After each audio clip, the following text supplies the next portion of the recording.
Hello everyone. In this class, let us discuss about preparation of alloarine by one of the famous method, that is Sand-Meyers reaction.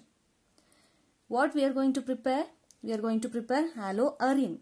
Alloarine in the sense the halogen group attached with an aromatic compound. Here that aromatic compound we are going to particularly consider it as a benzene ring as aromatic group. And if halogen is replaced one of the hydrogen from the benzene ring, then we call this particular compound as a alloarine. We are going to prepare alloarine by doing Sand-Meyers reaction. When we are going to do Sand-Meyers reaction, you need to remember one important word, that is diazonium salt. This word, I guess you guys are familiar with this word in first year itself, but I'll tell what it is again. Di referring to, di means two, azo means nitrogen. Di means two, azo means nitrogen, and em is referring positive charge. And salt is nothing but, if this diazonium is having positive charge, then if it has to become salt, then one more negative charge must be there. So this salt can be any of the anion. Anion in the sense negative charge. Here in this particular preparation of alloarines by Sand-Meyers reaction, this anion is going to be halogen. Okay. So first you need to understand the meaning of this word, so that it will be easy for you to understand the preparation of alloarine by using Sand-Meyers reaction. Di means two, azo means nitrogen, em means positive charge, and salt means there is an anion which is negative charge, and here it is especially halogen group. This method is very important not only for the preparation of alloarine, like in industrial wise and all, it is very important, and also it is very important for your board examination. In board examination, it is a direct question for 2 marks.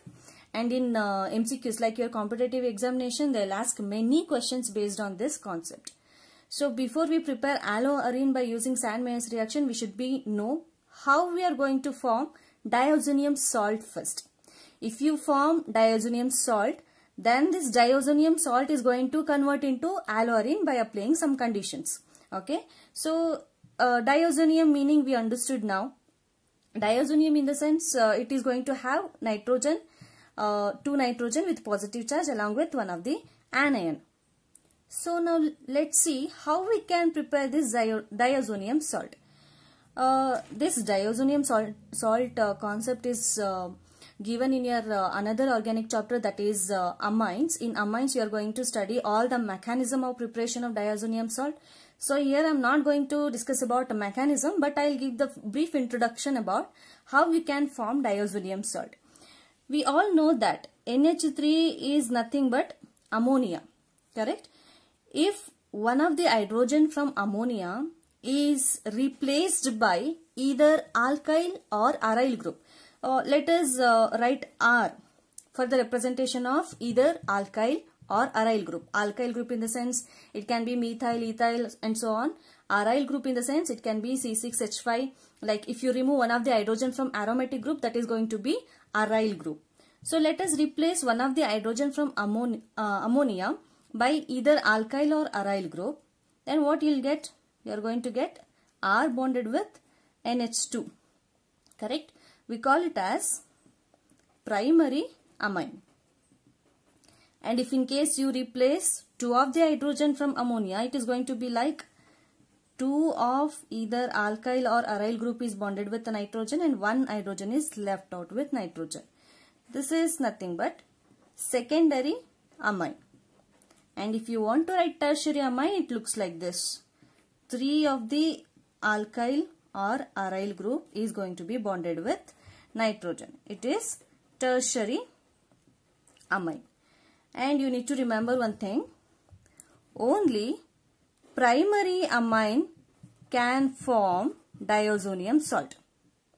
You can form diazonium salt only by using primary amine. And these two, like secondary and tertiary amine, cannot form the diazonium salt. Okay, you need to remember this. Primary amine, what do you call it as primary amine, why it is primary amine, secondary, tertiary amine and all. And you need to remember one thing, only primary amine can prepare the diazonium salt and not secondary and tertiary amine. Since only primary amine can prepare diazonium salt, let us use one of the aromatic primary amine to prepare the diazonium salt. If in case you consider this R group as any aryl, why we are using aryl? Because we are going to prepare the alloarine. So instead of taking alkyl here, we are going to consider it as a aryl group. So I am going to write our benzene ring with one of the hydrogen replaced by NH2. See, NH2 is already there and it is bonded with aryl group. Here I am going to consider this benzyl group as the aryl group. So this is one of the new compound and it is very famous organic compound. We call it as aniline. Aniline is both common name and IUPAC name. So we are going to use aniline for the preparation of diazonium salt. Since here the aromatic compound group is benzyl, we are going to get benzene diazonium salt. We came to know how the benzene diazonium salt will looks like. The diazonium salt is going to have 2 of the nitrogen with positive charge and 1 anion with it. Here anion we are going to consider it as the halogen with a negative charge. So this is how your benzene diazonium salt looks like. Why it is diazonium? Because diazo is referring 2 of the nitrogen with positive charge. Em is positive and salt is referring presence of anion. Here the anion is X minus, where X can be any of the halogen. But how you are going to convert this aniline into benzene diazonium salt? You must use some condition, no? The condition we are going to use here, we are going to treat this aniline with the mixture of NaNO2 plus HX. This X can be halogen. It can be HCl, HBr and so on. Okay. And what is this NaNO2? This NaNO2 is nothing but sodium nitrite. Remember the names of the compounds. This NaNO2 is sodium nitrite.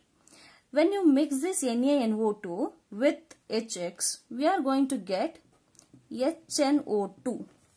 This HNO2 is nothing but it is nitrous acid.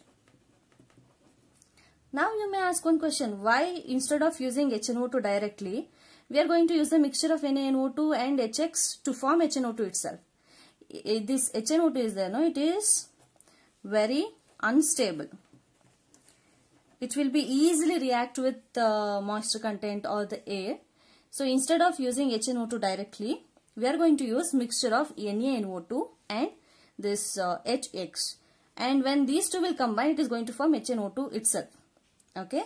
And here we need to consider one more condition, that is temperature. For this reaction, you need to provide a temperature of 273 Kelvin to 278 Kelvin. So in the preparation of diazonium salt, especially benzene diazonium salt, you need to consider so many points here. You are going to use aniline as the main substrate. When aniline is treated with mixture of NaNO2 and HX, that is nitrous acid, in the presence of 273 to 278 Kelvin, it is going to form benzene diazonium salt. You need to remember this reaction. It is very important. This reaction is going to repeat in so many other chapters also, and especially in the chapter amines. It is very important. You need to remember this carefully. Once you are done with understanding the formation of benzene diazonium salt, it is very easy to prepare alloarine by using Sand-Meyer's reaction. Now let us see how we can prepare alloarine by doing Sand-Meyer's reaction. Let's see the preparation of chlorobenzene by doing Sand-Meyer's process. We are taking aniline as the main substrate. When aniline is treated with mixture of NaNO2 and HCl. I said HX, here we are going to prepare chlorobenzene, so I am going to particularly take HCl here. in the presence of 273 to 278 Kelvin, we are going to get benzene diazonium chloride. Here instead of X, I particularly have written Cl minus. So you can write benzene diazonium chloride, N2 plus Cl minus along with benzyl group. Now let's see the next step. When this benzene diazonium salt or benzene diazonium chloride is going to be treated with cuprous chloride. Cuprous chloride. Why it is cuprous chloride? Because here the oxidation state of copper is going to be +2. So it is cuprous chloride. And when this cuprous chloride is treated with benzene diazonium chloride, it is going to form chlorobenzene, and along with the liberation of nitrogen gas. What happens is N2 plus is here. No, N2 plus is highly unstable. So it is a very good leaving group. Remember, N2 plus is very good leaving group in all the organic compounds. N2 plus is a very good leaving group. This N2 plus will be ready to leave this group. It will leave the group along with one of the electron. It will take some electron and it will leave the group in the form of N2 gas. Gas will get liberated and this chlorine will directly attach with the benzene ring. So it is going to form chlorobenzene. So if you want to prepare chlorobenzene, you need to remember two conditions, that here you are going to particularly take HCl. So here you will write Cl minus. And in this condition, you are going to consider CuCl2. I have written Cu2X2. It is a general way. When it is particularly chlorobenzene, you can mention Cu2Cl2. So now let's see how to prepare this bromobenzene. When aniline is treated with nitrous mixture, that is NaNO2 plus HBr. Here we are going to prepare bromobenzene. So I am going to consider HBr. In the same temperature provided like for chlorobenzene, that is 273 Kelvin to 278 Kelvin, it is going to form benzene diazonium bromide. Here Br minus we have written, so it is benzene diazonium bromide. When this benzene diazonium bromide is treated with Cu2Br2, that is cuprous bromide. Here the oxidation state of copper is +1. Correct it please. Oxidation state of copper is +1. That is why it is cuprous bromide. When you treat this benzene diazonium bromide with cuprous bromide, as I said, this nitrogen is going to leave the group along with the electron in the form of gas, nitrogen gas. It will get liberated and this bromine will directly get attached with the benzene ring. So it is going to form bromobenzene. It is very easy to prepare chlorobenzene and bromobenzene using Sand-Meyers reaction. The conditions that you are going to be provide is little bit vary. That is, instead of HCl you need to use HBr for bromobenzene, and instead of Cu2BrCl you are going to use Cu2Br2 for the preparation of bromobenzene. Whatever the halogen you need to be attached with the benzene ring, the same halogen you are going to use in these two conditions. Okay. So the guys, preparation of benzene diazonium halide is going to be in the same way. So I have written general reaction for the preparation of diazonium halide, and with these conditions the final product we are going to get is going to be different. If in case you use Cu2Cl2, you will get chlorobenzene along with the liberation of nitrogen gas. If in case you use cuprous bromide, you are going to get bromobenzene along with nitrogen gas liberation. And the condition for the preparation of iodobenzene is quite different. Instead of using cuprous halides, we are going to use potassium iodide. This condition you must remember, it is very important. If you provide potassium iodide with benzene diazonium halide, you are going to get iodobenzene along with the liberation of nitrogen gas. So these conditions are very important for your board examination as well as your competitive examination. So make sure you are understanding everything clearly. I guess this video was helpful for you to understand the Sand-Meyers reaction. Thank you for watching. Please subscribe to my channel so that you will get notifications of my next video. And in the next class we are going to discuss about the preparation of haloalkanes from alkenes. Thank you.